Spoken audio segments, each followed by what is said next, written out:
बिस्मिल्लाहिर्रहमानिर्रहीम। अस्सलाम वालेकुम। आज हम 14.6 के क्वेश्चन नंबर 15 से 20 तक डिस्कस करेंगे। Find parametric equations for the line tangent to the curve of intersection of the surfaces at the given point. कि हमारे पास दो सर्फेसेज हैं और वो एक पॉइंट पर क्या कर रही हैं, एक दूसरे को इंटरसेक्ट कर रही हैं। यानी कि ये एक सरफेस ये है, एक सरफेस ये है, तो ये एक स्पेसिफिक पॉइंट पर सरफेस एक दूसरे को इंटरसेक्ट कर रही हैं। और एक स्पेसिफिक पॉइंट पर, जिस पॉइंट पर वो सरफेसेस एक दूसरे को इंटरसेक्ट करेंगी ना, तो पॉइंट ऑफ इंटरसेक्शन पर भी हमें एक जो है वो प्लेन मिल जाएगा। ठीक है, फॉर एग्जांपल वो ये पॉइंट प्लेन कर लेते हैं। तो हमने क्या करना है कि उस पर क्या करना है, parametric equation for the line tangent to the curve of intersection, यानी कि इस प्लेन के क्या हो, टेंजेंट हो, वो हमने इक्वेशन ऑफ लाइन पढ़ी। इस क्वेश्चन को मैंने क्वेश्चन नंबर जो पहले लेक्चर था 1 to 10 क्वेश्चन थे, उसमें मैंने डिटेल से डिस्कस किया है। अगर आप कॉन्सेप्ट के जो है वो लेना चाहते हैं तो आप उस वीडियो को देख सकते हैं। तो मैं जस्ट इसमें प्रोसेस बताऊंगा। सबसे पहले हमें दो जो है ना वो सरफेसेस गिवन है। तो पहली गिवन है, फॉर एग्जांपल वो सरफेस है एक्स और वाई, ठीक है, इज इक्वल टू 0 का या कांस्टेंट है। दूसरी सरफेस है एक्स और वाई, जो कि हम इसको भी सी कह लेते हैं। तो सबसे पहले इसका भी ग्रेडियंट निकालेंगे, इसका भी ग्रेडियंट, उनका क्रॉस प्रोडक्ट निकालेंगे। तो वहां से हमें एक ऐसा वेक्टर मिलेगा जो कि जिस लाइन को हम फाइंड करने चाह रहे हैं उसके पैरेलल होगा। अब parametric equation of the line किसकी वो इक्वल होती है, x naught plus v1 of T, यानी कि ये जो वेक्टर मिला है ना, इसका आई कंपोनेंट यहाँ पर लिखेंगे और जो स्पेसिफिक पॉइंट गिवन है उसका एक्स कंपोनेंट यहाँ पर लिखेंगे। तो ये x parametric equation of the tangent line क्या होती है, x is equal to x naught plus one of y v1 of t, y is equal to y not plus v2 of t, z is equal to z not plus v3 of t. तो ये रही parametric equation of the tangent line. इसमें जो x naught y naught और z naught है, ये given जो point होगा वो होंगे, और v1 v2 और v3 जो होगा वो इन दोनों के ग्रेडियंट के क्रॉस प्रोडक्ट से जो हमें वेक्टर मिलेगा वो होगा। तो अब हम चलते हैं अपने क्वेश्चन 15 की तरफ। 15 क्वेश्चन में हमें जो चीजें गिवन है वो ये है कि एक सरफेस ये हमें गिवन है, दूसरी सरफेस ये गिवन है और पॉइंट भी गिवन है। तो सबसे पहले हम सरफेसेस को लिखते हैं। फॉर एग्जांपल जो पहली सरफेस है ना, उसको मैं जो है वो एफ ऑफ एक्स वाई और जी का नाम दे देता हूँ, विच इज इक्वल टू क्या है कि x plus y square plus 2z है। ओके हो गया। दूसरी जो सरफेस है वो x इज इक्वल टू 1 है, यानी कि इसको मैं इस तरह कह सकता हूँ कि क्योंकि ये सिर्फ g का x का फंक्शन है तो g ऑफ x ही सिर्फ लिख देता हूँ, which is equal to x है। और जो पॉइंट गिवन है वो मेरे पास है 1 1 एंड 1। तो सबसे पहले तो मैं इसका पहले फंक्शन f का ग्रेडियंट लूंगा, फिर g का ग्रेडियंट लूंगा, ठीक है, उसके साथ इसको जो है वो सॉल्व करेंगे। तो ग्रेडियंट लेने के लिए हमें, क्योंकि अगर हम f का ग्रेडियंट चाहते हैं तो उसके लिए हमें इसका पार्शियल डेरिवेटिव एट x पे चाहिए, इसको हम i यूनिट वेक्टर से करेंगे। इसका फिर y चाहिए जिसको हम j यूनिट वेक्टर कहेंगे, प्लस इसका z with respect to z partial derivative चाहिए जिसको हम k, तो ये इसका ग्रेडियंट वेक्टर कहलाएगा। तो इसके लिए हमें सबसे पहले तो इनके पार्शियल डेरिवेटिव चाहिए होंगे, तो हम पार्शियल डेरिवेटिव को कैलकुलेट करते हैं। तो सबसे पहले partial derivative of f with respect to x at point x and y and z will be equal to, इसका अगर हम partial derivative with respect to x लें तो इसका डेरिवेटिव क्या हो जाएगा, 1 हो जाएगा, प्लस इसका डेरिवेटिव 0 हो जाएगा, 2c ये भी 0 हो जाएगा। तो partial derivative of f with respect to x is equal to 1 आ गया। इसी लिहाज से अगर हम partial derivative with respect to y ले लेंगे x y z पॉइंट पर, which will be equal to x का क्योंकि हम y के लिहाज से ले रहे हैं तो ये भी 0 हो जाएगा, ये 2y हो जाएगा और प्लस 2z इसका भी 0 हो जाएगा। ठीक हो गया। यानी कि मैं इसको इस तरह कर रहा हूँ कि partial derivative with respect to x लिया तो इसका मतलब partial derivative with respect to x of x plus y square plus 2z। ठीक है, तो इसका ये 1 हो जाएगा, इसका 0, इसका भी 0 हो जाएगा विद रिस्पेक्ट टू y। तो इसलिए मैं यहाँ पर जो है डायरेक्ट लिख रहा हूँ, क्योंकि पिछले क्वेश्चन में मैंने इसको डिटेल से किया है, तो मैं अब डायरेक्ट भी लिख दूँ तो कोई फर्क नहीं पड़ने वाला, आपको समझ आ जाएगी। अच्छा, अब विद रेस्पेक्ट टू हम z इसका पार्शियल डेरिवेटिव लेंगे which will be equal to 2z है, तो 2z का partial derivative with respect to z will be equal to 2 हो जाएगा, इसका भी 0 हो जाएगा क्योंकि ये x और y के फंक्शन है। तो ये पार्शियल डेरिवेटिव हमने with respect to x y z निकाले। अब मैं क्या करता हूँ कि क्योंकि हमें partial derivative at specific point पे चाहिए तो मैं वो पॉइंट भी यहाँ पर पुट कर देता हूँ, वो है 1 1 एंड 1।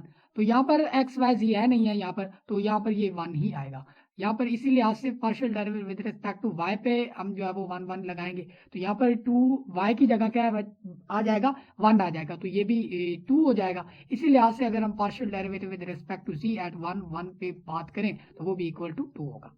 अब आते हैं दूसरे फंक्शन जी की तरफ। तो जी ऑफ जो x है वो हमें गिवन है इज इक्वल टू है x, इसका partial derivative with respect to x लेंगे एट पॉइंट x पे, तो वो हमें 1 मिलेगा।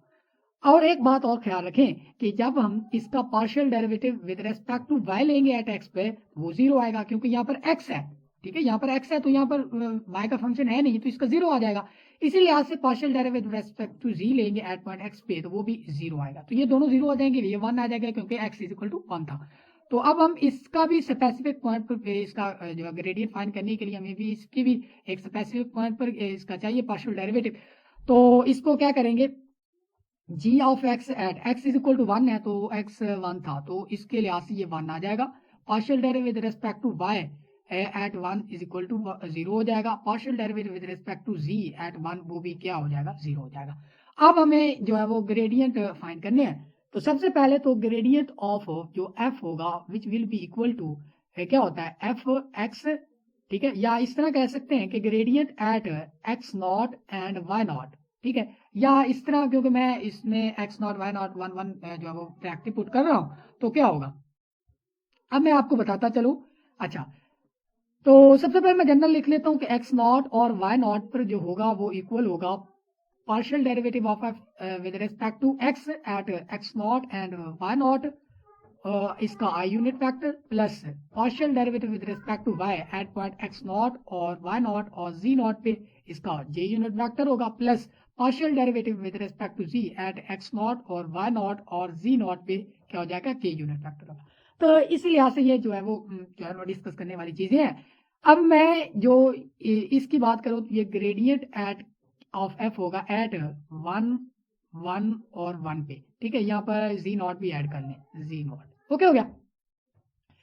तो यहाँ पर हमने इसकी वैल्यू हमने निकाल चुके हैं, वो आती थी कितनी 1 आई थी, तो ये i यूनिट फैक्टर रहा, प्लस इसकी वैल्यू हम निकाल चुके हैं वो क्या था 2, तो ये 2 j यूनिट फैक्टर रहा, प्लस इसकी वैल्यू भी निकाल चुके हैं वो भी 2 थी, तो 2 k यूनिट फैक्टर रहा। इसके बाद ग्रेडियंट ऑफ g की बात करें एट 1 1 एंड 1 पे, तो वो हमारे पास सिर्फ उसका i यूनिट वेक्टर था, तो ये i यूनिट वेक्टर रहा, बाकी ये भी 0 हो जाएगा और ये भी 0 हो जाएगा, j यूनिट वेक्टर भी 0 होगा, k यूनिट वेक्टर भी 0 होगा। अब हम सिंपली इसका जो है वो क्रॉस प्रोडक्ट लेंगे, तो हमें एक ऐसा वेक्टर v मिलेगा जो उस जिसकी हम लाइन की इक्वेशन फाइंड करनी है, टेंजेंट लाइन, उसके पैरेलल होगा। तो इसका v वेक्टर आएगा किससे, इन दोनों के क्रॉस प्रोडक्ट से, जी का ये दोनों का क्रॉस प्रोडक्ट जब हम लेंगे, ये ध्यान में रखना कि ये वेक्टर्स होते हैं, तो ये वेक्टर, तो सबसे पहले तो इसका क्रॉस प्रोडक्ट फाइंड कर लेते हैं। ये i यूनिट वेक्टर रहा, ये j यूनिट वेक्टर रहा, ये k यूनिट वेक्टर रहा। तो सबसे पहले f है, तो f का ग्रेडियंट है, तो वो हमारे पास 1 2 और 2 के इक्वल है। तो इसके बाद g है, तो g का वो 0 0 और 0 है, सॉरी ये 0 नहीं है क्योंकि 1 था, तो ये 1 नहीं रहा। तो अब हम जो है वो इसको यहाँ पर देख सकते हैं। अच्छा, यहाँ पर अगर हम इसको जो है वो ओपन करें तो ये i यूनिट वेक्टर रहा इनटू ये भी छोड़ देनी है लाइन और ये भी लाइन छोड़ देनी है, बाकी इन दोनों को मल्टीप्लाई करना है, उसमें से इन दोनों को मल्टीप्लाई करके निकाल दो, ये 0 आएगा डेफिनेटली, क्योंकि 2 को 2 से मल्टीप्लाई करेंगे, ये 2 को 0 से मल्टीप्लाई 0 ही आएगा। तो i unit vector 0 minus j unit vector की बात करें तो अब हम क्या करेंगे, यहाँ पर 0 है। ये यूनिट वेक्टर की बात करें तो ये लाइन भी आपने छोड़ देनी है, ये कॉलम आपने छोड़ देना है और ये लाइन आपने छोड़ देनी है, तो बाकी क्या बचेगा, ठीक है, ये कॉलम और ये जो लाइन छोड़ दी, बाकी ये बचेगा। ये 2 को 1 से मल्टीप्लाई करेंगे, उसमें से ये निकालेंगे, तो 2 को 1 से मल्टीप्लाई किया, पहले हम इन दोनों को मल्टीप्लाई करेंगे, इन दोनों को, ठीक है, इन दोनों को मल्टीप्लाई करके उसमें से ये निकालेंगे।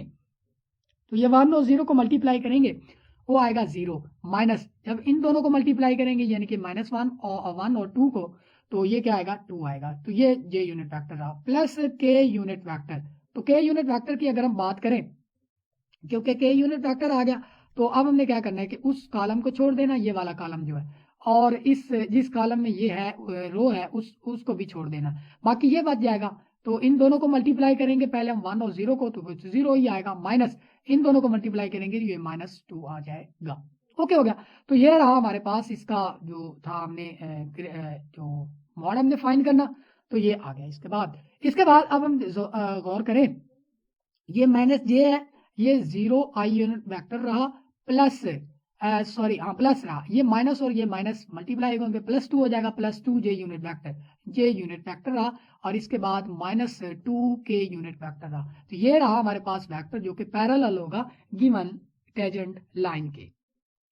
अब इक्वेशन ऑफ टेंजेंट लाइन वो हमारे पास क्या थी, उसको हम उसकी parametric equation of tangent line वो क्या थी, x is equal to x0 और प्लस v1 इंटू टी हो जाएगा, y is equal to y0 plus v2 of t हो जाएगा। इसी तरह z is equal to z0 plus क्या बन जाएगा, v3 ऑफ टी। अब यहाँ पर ये जो v1 v2 है, यही इसी वेक्टर के i कंपोनेंट है v1, j कंपोनेंट है v2 और k कंपोनेंट है v3, और जो ये x0 y0 z0 है वो जो गिवन पॉइंट था वो यहाँ पर पुट होगा, वो 1 1 1 1 है। तो सिंपली हम जो है वो इसमें पुट करेंगे इन इक्वेशन को।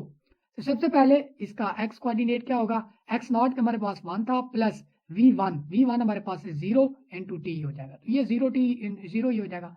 इसके बाद y की बात करें तो y0 होगा, y0 हमारे पास क्या है 1 है, प्लस v2 क्या है हमारे पास, ये 2 है, तो 2 इंटू टी हो जाएगा।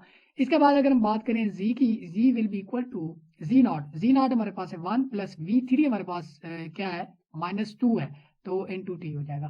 तो यहाँ पर अगर हम बात करें x इज इक्वल टू 1 बच जाएगा, y is equal to 1 plus 2 t हो जाएगा।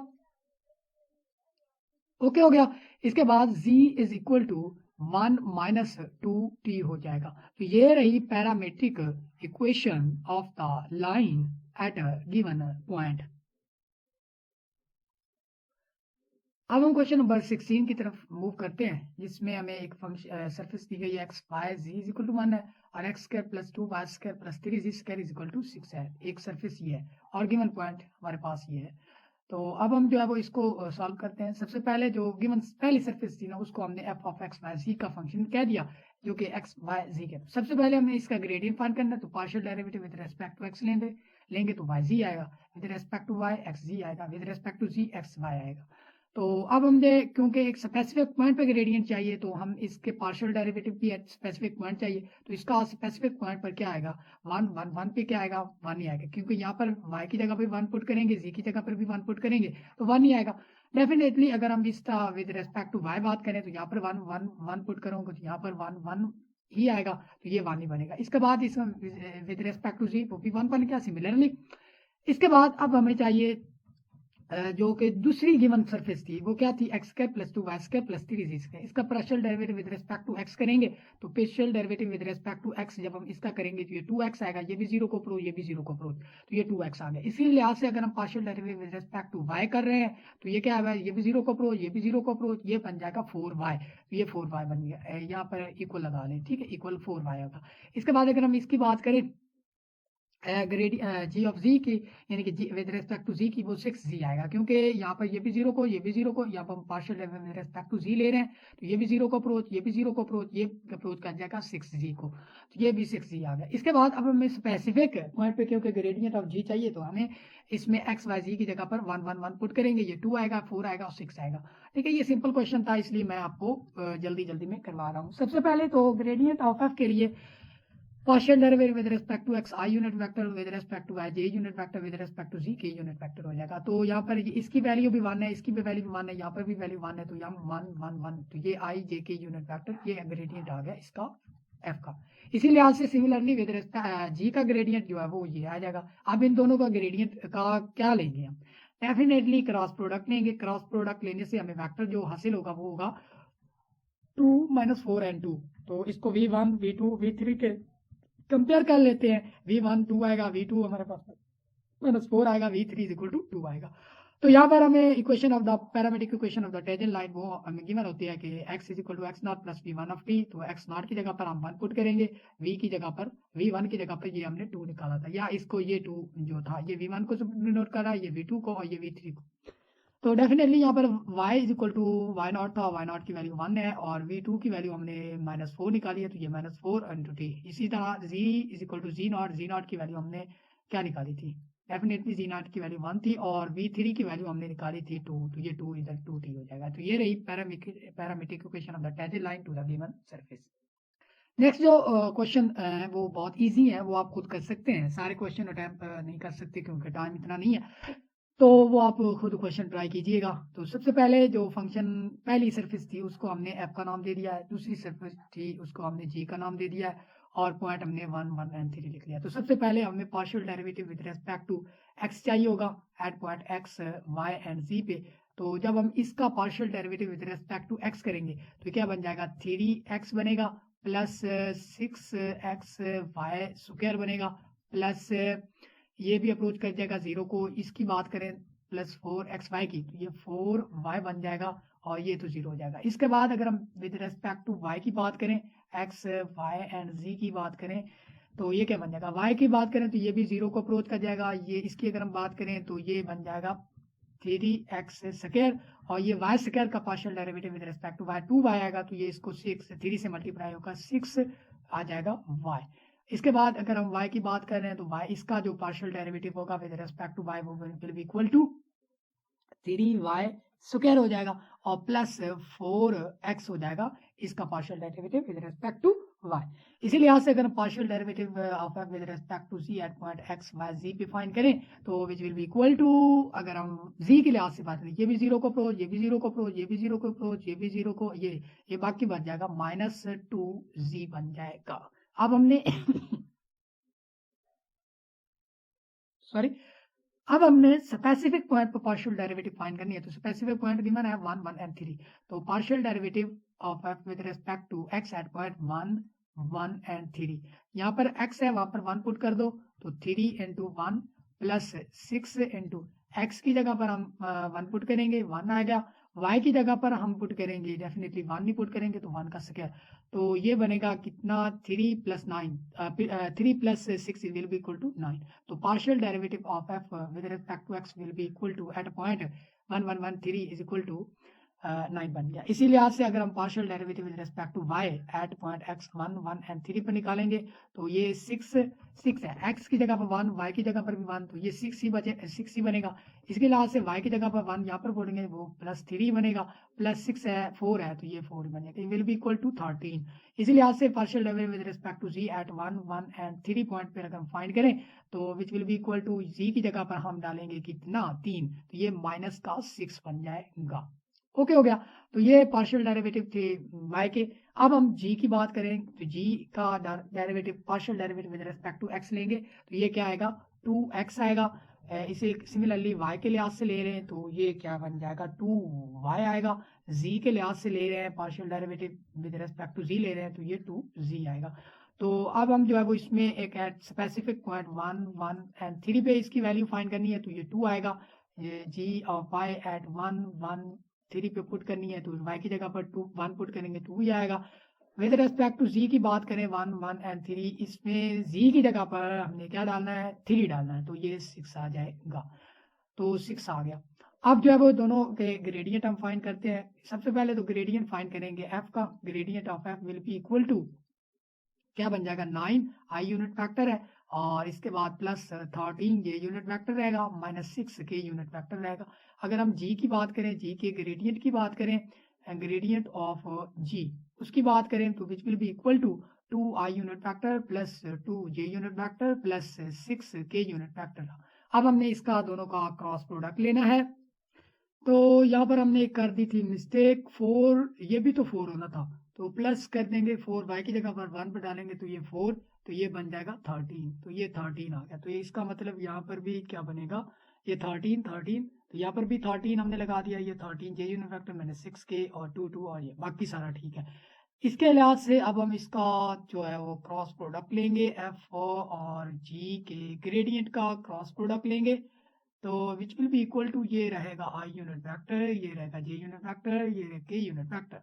तो बाकी क्या है 13, 13 एंड माइनस 6 और ये है 2, 2 एंड 6, तो इनका हम क्रॉस प्रोडक्ट लेते हैं।